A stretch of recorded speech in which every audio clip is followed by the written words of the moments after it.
बहुत पुरानी बात है। गौतम बुद्ध एक शहर में ठहरे हुए थे और उनके कुछ शिष्य भी उनके साथ थे। उनके शिष्य एक दिन शहर में घूमने निकलते हैं तो उस शहर के लोगों ने उन्हें बहुत भला बुरा कहा। शिष्यों को भी बहुत बुरा लगा और वे वापस लौट आए।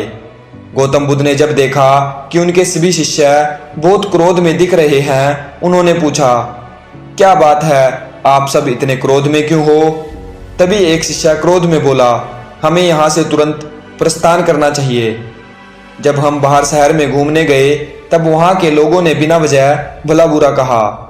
जहाँ हमारा सम्मान ना हो वहाँ हमें एक पल भी नहीं रुकना चाहिए गुरुजी।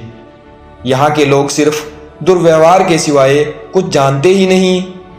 गौतम बुद्ध ने मुस्कुराते हुए कहा, क्या किसी और जगह तुम सद्व्यवहार की अपेक्षा कर रख सकते हो? दूसरा शिष्य बोला, इस शहर से तो अच्छे ही लोग होंगे।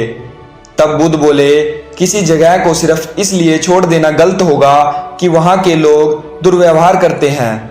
हम तो संत हैं, हमें तो कुछ ऐसा करना चाहिए कि जिस स्थान पर भी जाएं, उस स्थान को तब तक ना छोड़ें जब तक अपनी अच्छाई से वहाँ के लोगों को बदल ना दें। हम जिस भी स्थान पर जाएं, वहाँ के लोगों का कुछ ना कुछ भला करके ही वापस लौटें। हमारे अच्छे व्यवहार के बाद वो कब तक हमसे बुरा व्यवहार करेंगे? आखिर में उन्हें सुधरना ही होगा।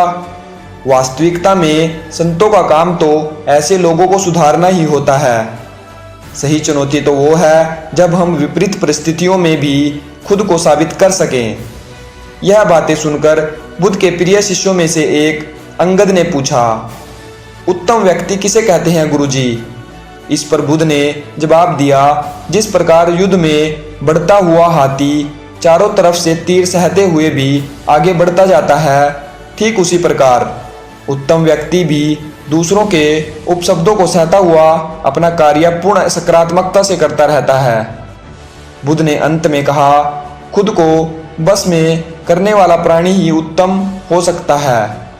गौतम बुद्ध की बात शिष्यों को समझ में आ गई और उन्होंने वहां से जाने का इरादा त्याग दिया।